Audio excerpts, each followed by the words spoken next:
그 노무현 패러다임을 뛰어넘었어요.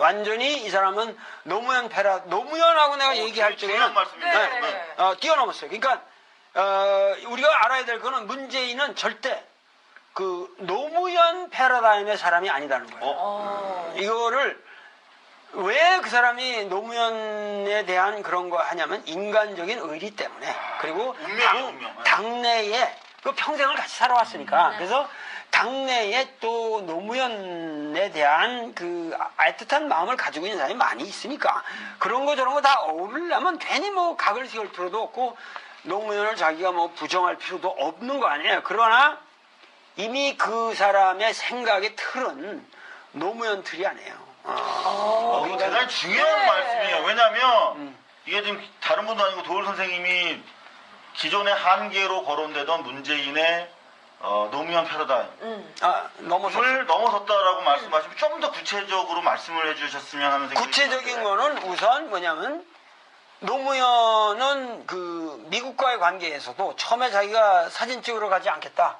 그럼 미국에 내가 굴종적인 모습을 보이지 않겠다라고 그랬는데 그것을 실천을 못했거든요. 그런데 이런 문제에서 문재인은 확고합니다. 나는 미국 중심으로 정치를 할 생각 없다.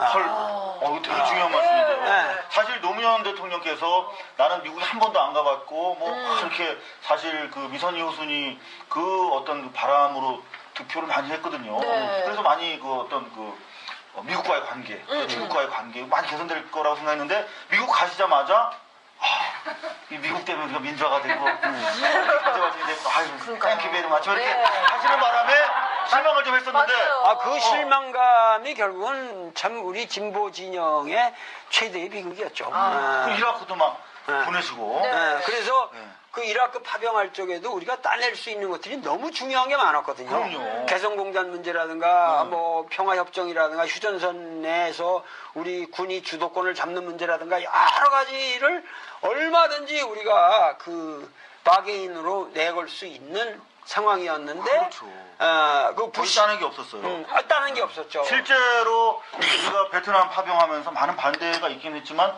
박정희 정권이 브라운 각서라는 것도 체결하고 경제적인 실리를 많이 취했어요. 그리고 더구나 그 시대에 독자적 작전국가까지 획득했거든요. 거기에 비하면 노무현 정부의 대미 외교는 상당히 실망스러웠는데 여하튼 문재인 후보 같은 경우는 넘어섰다.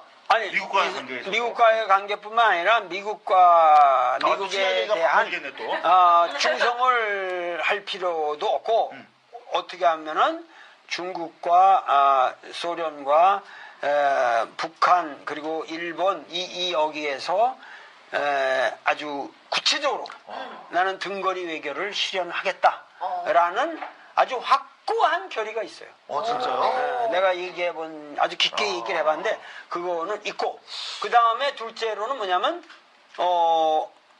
남북 문제를 최우선시하겠다. 그래서 그 취임하자마자 나는 남들이 뭐라 그러든 남북 문제를 먼저 밀어서 왜냐하면 노무현이 말만 그렇게 하고 남북 문제를 최후로 마지막에 했잖아. 그런 것이 노무현 5년을 이게 허사로 만든 거거든요. 먼저 그거를 앞에서 했으라면은 이게 모든 게 달라졌거든요.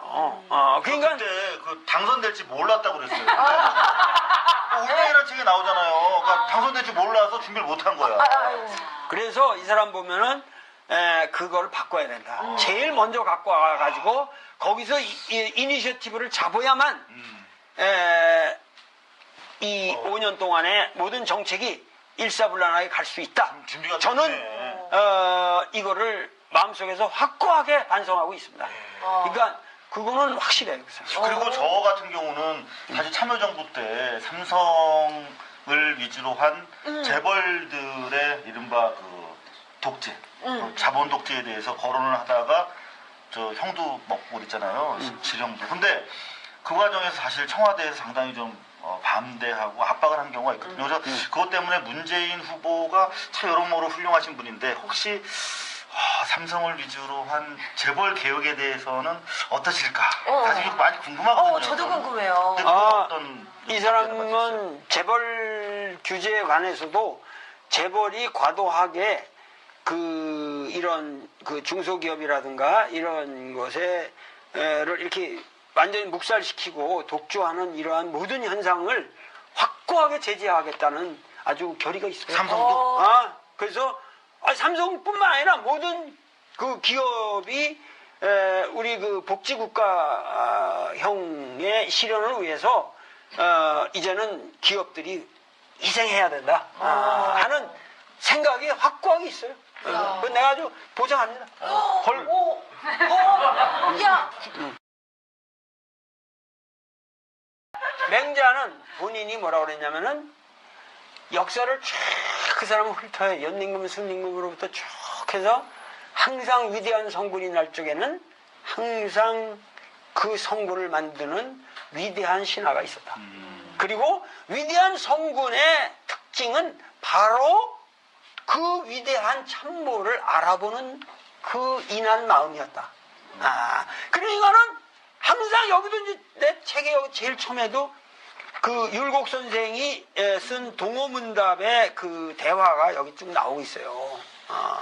그래서 여기 밑에 닭이 지렁이 하나를 가지고 요거 이렇게 자부댕이 변상벽에 닭그림 속에 있는 거라고. 그래서 그 밑에 보면 여기 문자라고 쓰고 하나는 안자라고 써. 그걸 잘 봐달라고. 문자와 아들 자자가 선생. 옛날 말에 문자와 안자가 지렁이 하나를 놓고 지금 하고 있는 거야. 그런데 여기도 보면은 이율곡 선생님이 결국은 나라가 다스려진다고 하는 것은 결국은 사람을 알아보고 그 사람을 올바르게 쓰는 것이다 하는 데 있거든요. 그래서 맹자는 자기는 뭐냐면은 항상 그러한 그 천하를 통일할 수 있는 그런 왕천하를 할 수 있는 사람을 만드는 것이 나의 사명이지 내가 직접 왕천하를 할 수는 없다. 왜? 자기는 그 당시 시스템에서는 요새와 달리 이 후보로 나갈 수 있는 게 아니거든. 하겠다는 아주 결의가 있어요. 삼성도? 그래서 삼성뿐만 아니라 모든 그 기업이 우리 그 복지국가형의 실현을 위해서 이제는 기업들이 희생해야 된다 하는 생각이 확고하게 있어요. 그건 내가 아주 보장합니다. 야! 맹자는 본인이 뭐라고 그랬냐면은 역사를 쭉 그 사람은 훑어요. 연임금, 승림금으로부터 쭉 해서 항상 위대한 성군이 날 적에는 항상 그 성군을 만드는 위대한 신하가 있었다. 그리고 위대한 성군의 특징은 바로 그 위대한 참모를 알아보는 그 인한 마음이었다. 그러니까는 항상 여기도 이제 내 책에 여기 제일 처음에도 그 율곡 선생이 쓴 동호문답의 그 대화가 여기 쭉 나오고 있어요. 그래서 여기 밑에 닭이 지렁이 하나를 가지고 요거 이렇게 자부댕이 변상벽에 닭그림 속 그 노무현 패러다임을 뛰어넘었어요. 완전히 이 사람은 노무현하고 내가 얘기할 적에는 뛰어넘었어요. 그러니까 우리가 알아야 될 거는 문재인은 절대 그 노무현 패러다임의 사람이 아니다는 거예요. 이거를 왜 그 사람이 노무현에 대한 그런 거 하냐면 인간적인 의리 때문에 그리고 당내에 그 평생을 같이 살아왔으니까 그래서 당내에 또 노무현에 대한 그 애틋한 마음을 가지고 있는 사람이 많이 있으니까 그런 거 저런 거 다 어울리려면 괜히 뭐 각을 세울 필요도 없고 노무현을 자기가 뭐 부정할 필요도 없는 거 아니에요. 그러나 이미 그 사람의 생각의 틀은 노무현 틀이 아니에요. 이거 대단히 중요한 말씀이에요. 왜냐하면 이게 지금 다른 분도 아니고 도울 선생님이 기존의 한계로 거론되던 문재인의 노무현 패러다임을 넘어섰다라고 말씀하시면 좀 더 구체적으로 말씀을 해주셨으면 하는 생각이 구체적인 거는 우선 뭐냐면 노무현은 그 미국과의 관계에서도 처음에 자기가 사진 찍으러 가지 않겠다. 네. 그럼 미국에 내가 굴종적인 모습을 보이지 않겠다. 다운 각서라는 것도 체결하고 경제적인 실리를 많이 취했어요. 그리고 더구나 그 시대에 독자적 작전국까지 획득했거든요. 거기에 비하면 노무현 정부의 대미 외교는 상당히 실망스러웠는데 여하튼 문재인 후보 같은 경우는 넘어섰다. 아니, 미국과의 관계에서. 미국과의 관계뿐만 아니라 미국과 또 미국에 취향이가 대한 바뀌겠네, 또. 충성을 할 필요도 없고 어떻게 하면은 중국과 소련과 북한 그리고 일본 이 여기에서 아주 구체적으로 나는 등거리 외교를 실현하겠다라는 아주 확고한 결의가 있어요. 진짜요? 내가 아주 깊게 얘기를 해봤는데 그거는 있고 그 다음에 둘째로는 뭐냐면 남북 문제를 최우선시하겠다. 그래서 그 취임하자마자 나는 남들이 뭐라 그러든 남북 문제를 먼저 밀어서 왜냐하면 노무현이 말만 그렇게 하고 남북 문제를 최후로 마지막에 했잖아. 그런 것이 노무현 5년을 이게 허사로 만든 거거든요. 먼저 그거를 앞에서 했으라면은 이게 모든 게 달라졌거든요. 그러니까 그때 그 당선될지 몰랐다고 그랬어요. 라고 그랬는데 그것을 실천을 못했거든요. 그런데 이런 문제에서 문재인은 확고합니다. 나는 미국 중심으로 정치를 할 생각 없다. 이거 되게 중요한 말씀인데요. 네. 사실 노무현 대통령께서 나는 미국에 한 번도 안 가봤고 뭐 그렇게 사실 그 미선이 호순이 그 어떤 그 바람으로 득표를 많이 했거든요. 그래서 많이 그 어떤 그 미국과의 관계, 중국과의 관계 많이 개선될 거라고 생각했는데 미국 가시자마자 이 미국 때문에 우리가 민주화가 되고 민주화가 되고 아유 땡큐 베리 마치 이렇게 하시는 바람에 실망을 좀 했었는데 그 실망감이 결국은 참 우리 진보 진영의 최대의 비극이었죠. 그 이라크도 막 보내시고 그래서 그 이라크 파병할 쪽에도 우리가 따낼 수 있는 것들이 너무 중요한 게 많았거든요. 그럼요. 개성공단 문제라든가 뭐 평화협정이라든가 휴전선 내에서 우리 군이 주도권을 잡는 문제라든가 여러 가지를 얼마든지 우리가 그 바게인으로 내걸 수 있는 상황이었는데 그렇죠. 그 따는 게 없었어요. 따는 게 없었죠. 실제로 우리가 베트남 파병하면서 많은 반대가 있긴 했지만 박정희 정권이 운명이라는 책이 나오잖아요. 그러니까 당선될 줄 몰라서 준비를 못한 거야. 그래서 이 사람 보면은 그걸 바꿔야 된다. 제일 먼저 갖고 와가지고 거기서 이니셔티브를 잡아야만 이 5년 동안의 모든 정책이 일사불란하게 갈 수 있다. 준비가 저는 됐네. 이거를 마음속에서 확고하게 반성하고 있습니다. 그러니까 그거는 확실해요. 그리고 저 같은 경우는 사실 참여정부 때 삼성을 위주로 한 재벌들의 이른바 그 독재, 그 자본 독재에 대해서 거론을 하다가 저 형도 먹고 그랬잖아요. 지령도. 근데 그 과정에서 사실 청와대에서 상당히 좀 반대하고 압박을 한 경우가 있거든요. 그래서 그것 때문에 문재인 후보가 참 여러모로 훌륭하신 분인데 혹시 삼성을 위주로 한 재벌 개혁에 대해서는 어떠실까? 사실 이거 많이 궁금하거든요. 저도 궁금해요. 근데 어떤 이 사람은 재벌 규제에 관해서도 재벌이 과도하게 이런 중소기업이라든가 이런 것에를 이렇게 완전히 묵살시키고 독주하는 이러한 모든 현상을 확고하게 제지하고 노무현은 그 미국과의 관계에서도 처음에 자기가 사진 찍으러 가지 않겠다. 그럼 미국에 내가 굴종적인 모습을 보이지 않겠다라고 그랬는데 그것을 실천을 못했거든요.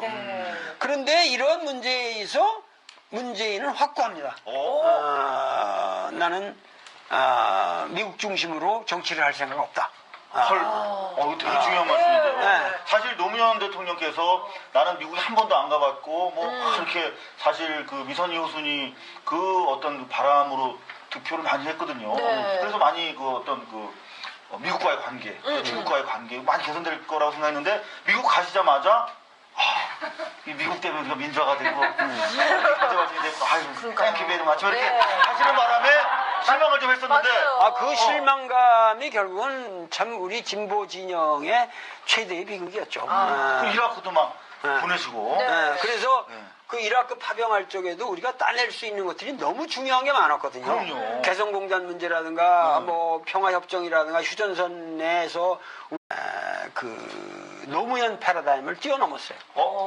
완전히 이 사람은 노무현하고 내가 얘기할 중요한 적에는 말씀입니다. 네. 뛰어넘었어요. 그러니까 우리가 알아야 될 거는 문재인은 절대 그 노무현 패러다임의 사람이 아니다는 거예요. 이거를 왜 그 사람이 노무현에 대한 그런 거 하냐면 인간적인 의리 때문에 그리고 운명이에요, 운명. 당내에 그 평생을 같이 살아왔으니까 그래서 당내에 또 노무현에 대한 그 애틋한 마음을 가지고 있는 사람이 많이 있으니까 그런 거 저런 거 다 어울리려면 괜히 뭐 각을 세울 필요도 없고 노무현을 자기가 뭐 부정할 필요도 없는 거 아니에요. 그러나 이미 그 사람의 생각의 틀은 노무현 틀이 아니에요. 이거 대단히 중요한 말씀이에요. 왜냐하면 이게 지금 다른 분도 아니고 도울 선생님이 기존의 한계로 거론되던 문재인의 노무현 패러다임을 넘어섰다라고 말씀하시면 좀 더 구체적으로 말씀을 해주셨으면 하는 생각이 구체적인 드는데. 거는 우선 뭐냐면 문제를 최우선시하겠다. 그래서 그 취임하자마자 나는 남들이 뭐라 그러든 남북 문제를 먼저 밀어서 왜냐하면 노무현이 말만 그렇게 하고 남북 문제를 최후로 마지막에 했잖아. 그런 것이 노무현 5년을 이게 허사로 만든 거거든요. 먼저 그거를 앞에서 했으라면은 이게 모든 게 달라졌거든요. 그러니까 그때 그 당선될지 몰랐다고 그랬어요. 운명이라는 책에 나오잖아요. 그러니까 당선될지 몰라서 준비를 못한 거야. 그래서 이 사람 보면은 그걸 바꿔야 된다. 제일 먼저 갖고 와가지고 거기서 이니셔티브를 잡아야만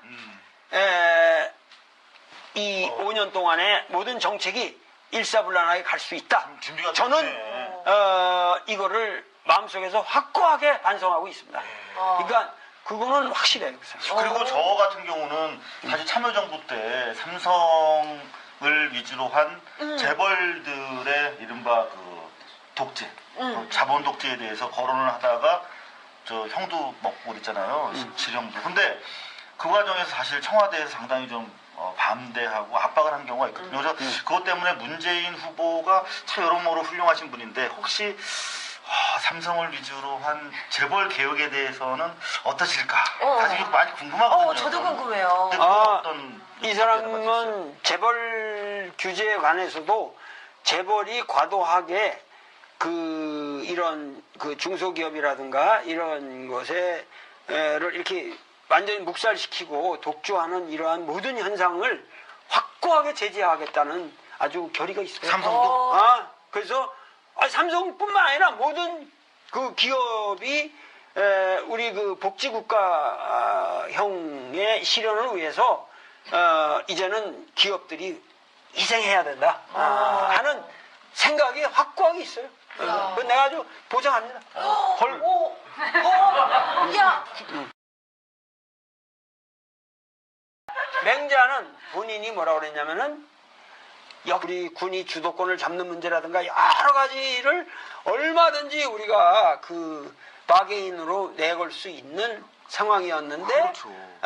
그 거의 따는 게 없었어요. 따는 게 없었죠. 실제로 우리가 베트남 파병하면서 많은 반대가 있긴 했지만 박정희 정권이 브라운 각서라는 것도 체결하고 경제적인 실리를 많이 취했어요. 그리고 더구나 그 시대에 독자적 작전국까지 획득했거든요. 거기에 비하면 노무현 정부의 대미 외교는 상당히 실망스러웠는데 여하튼 문재인 후보 같은 경우는 넘어섰다. 아니, 미국과의 관계에서. 미국과의 관계뿐만 아니라 미국에 대한 충성을 할 필요도 없고 어떻게 하면은 중국과 소련과 북한 그리고 일본 여기에서 아주 구체적으로 나는 등거리 외교를 실현하겠다라는 아주 확고한 결의가 있어요. 진짜요? 내가 아주 깊게 얘기를 해봤는데 그거는 있고 그 다음에 둘째로는 뭐냐면 남북